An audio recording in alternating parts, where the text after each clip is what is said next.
la méditation, c'est quelque chose d'important sur l'homme. Donc il y a beaucoup de questions sur l'entrepreneuriat, dans la vie humaine, mais c'est des choses, moi, que je dis souvent, l'homme doit souvent se retourner en lui-même pour se ressourcer. Souvent, la spiritualité, chacun a sa manière de le faire, mais c'est important. Comment, selon toi, la construction de la personnalité d'une personne à travers la méditation, à travers la science, l'éthique, si tu avais quelque chose à nous apprendre, parce que nous, on sait qu'avec toi, c'est-à-dire que les questions que j'ai l'habitude de poser, et toi, c'est pas la même chose. Les gens, souvent, je leur pose des questions qui me donnent des réponses. Mais avec toi, je le pose d'une manière que tu nous apprends. Donc, c'est ça la différence. C'est pourquoi j'ai écrit les choses comme ça. Merci beaucoup, très chers amis et frères. Vous savez, ici, donc, on est en train d'échanger. C'est une émission pendant laquelle, et ce sera une exclusivité, Dr Dieu également aura un certain nombre de questions Exactement. à poser à mon très cher frère, parce qu'on a besoin de savoir là où est passé Moussé Seck pour être ce qu'il est devenu. Exactement. Donc, modestement, pour qu'il puisse servir de modèle et de référence à la jeunesse sénégalaise qui est en train de se chercher elle-même. Vous savez, Amadou, quand le nouveau-né vient au monde, son premier réflexe, c'est de crier. Pourquoi? Parce qu'il a quitté son petit paradis. Le ventre maternel, il ne payait pas de location, il n'achetait pas à manger, on lui servait tout et gratuitement. Donc, le ventre maternel était devenu un tout petit paradis pour le nourrisson, pour le nouveau-né. Maintenant, lorsqu'il est expulsé, il va descendre sur une terre où il ne connaît personne, où il ne veut saluer personne. C'est la raison pour laquelle il ferme ses toutes petites mains, comme ça. Le bébé, quand il vient au monde, il est comme ça. Ça veut dire, laissez-moi tranquille, donnez-moi la paix pour ne pas prononcer un gros mot. Laissez-moi tranquille, je ne vous salue pas, je ne vous connais pas. Qui êtes-vous?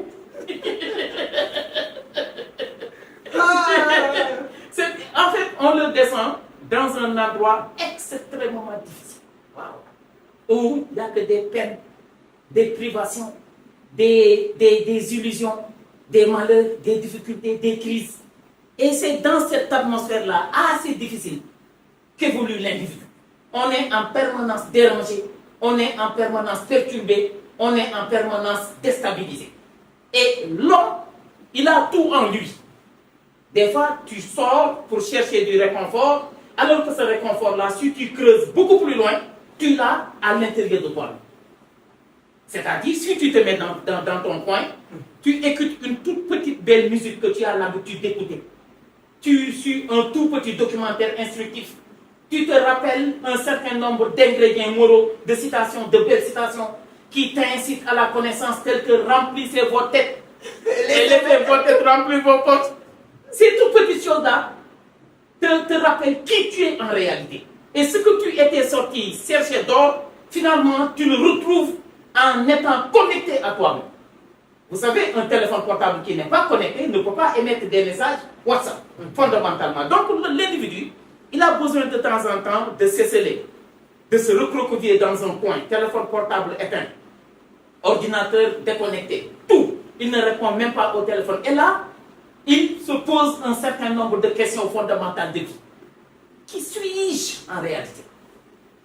La réponse, ce n'est pas Amadou Seck, ce n'est pas Abdoulaye Gueye, mais c'est un individu en tant que missionnaire d'Allah subhanahu wa ta'ala qu'on descend ici-bas et qui doit se réconcilier avec lui-même, matérialiser le projet de développement dont il est porteur, mais en même temps se réconcilier avec son Seigneur et se réconcilier avec les membres de sa société. Et ces questions-là, c'est toi qui en es l'émetteur et c'est toi qui en es le récepteur. C'est-à-dire, c'est toi qui les poses, mais il n'y a que toi qui a fondamentalement les réponses.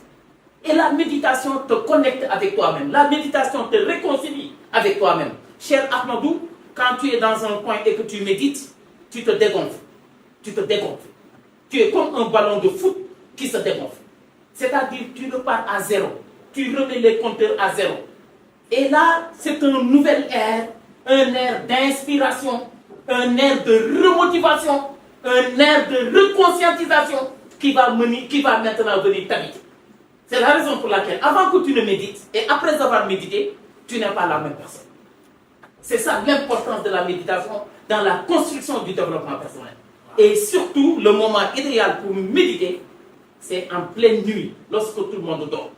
Vous savez qu'entre 3h et 5h du matin, celui qui te devance, celui qui est devant toi, c'est juste parce que entre 3h et 5h du matin, il veille et que toi, tu es en train de dormir. C'est la seule différence. Et il y a l'adage français qui le dit, c'est pendant la nuit que l'on prend des vitamines. On ne prend les vitamines que pendant la nuit. Cher Ahmadou, moi qui ai une 205, je quitte Dakar à 3h du matin, je quitte Thiès à 3h du matin. Il va me falloir juste au maximum 30 minutes pour allier Dakar, avec ma toute petite 205. Ouais. Mais avec votre grosse Chrysler, si vous quittez Thiès à 9h, pendant que le chemin il est embouteillé, vous n'arriverez à Dakar qu'à 11h midi. Parce que pendant le jour, les voies qui mènent à Allah subhanahu wa ta'ala sont embouteillées. Mais c'est pendant la nuit maintenant que cet embouteillage-là se dissipe et s'élimine. C'est la raison fondamentale pour laquelle, des fois, dans le développement personnel, on a besoin d'entrer en communication avec soi-même, de se parler, de se connecter à son intimité. Et à l'intimité, c'est l'aide d'Allah subhanahu wa ta'ala. Parce qu'il y a que, et ce que les gens ignorent, c'est qu'en développement personnel, la personnalité, les gens pensent que ça doit être une personnalité crypto-rationnelle, crypto-objective, c'est-à-dire une personnalité déconnectée de la spiritualité. C'est faux. Les plus grands hommes de cette planète ont avant et après tout été des hommes spirituels. Mais Einstein, lorsqu'il a fait des recherches, lorsqu'il est entré en méditation, il a fait une série d'expériences. Il n'est pas parvenu à trouver la fameuse formule qui allait révolutionner la radioactivité à travers le monde, la science à travers le monde. Mais quand il a dit, je suis fatigué, je me laisse entre les mains de mon Seigneur omnipotent, il a dit ça, c'est comme s'il était en train de dormir, quelque chose est venu lui souffler à l'oreille, E égale MC au quart. La formule qu'il cherchait pendant des années, mais dont on avait la solution qu'Allah subhanahu wa ta'ala. Et il sortit dans les rues en train de courir et de crier Eureka, Eureka, Eureka. C'est-à-dire, enfin j'ai trouvé, enfin j'ai trouvé. Mais il a trouvé grâce à qui? À Dieu, à l'omnipotent, à l'omniscient. Voilà donc, cher Amadou, l'importance de la méditation. Il faut non seulement pratiquer la méditation, mais la pédagogie par l'exemple, inciter nos enfants à pratiquer eux aussi la méditation. Ça nous connecte avec nous-mêmes, ça nous réconcilie avec nous-mêmes. Comme on dit toujours, avec docteur, on apprend. Vous voyez, moi j'ai capté. C'est-à-dire que j'étais en train de recevoir le message. C'est-à-dire que rien à dire. L'exemple parfait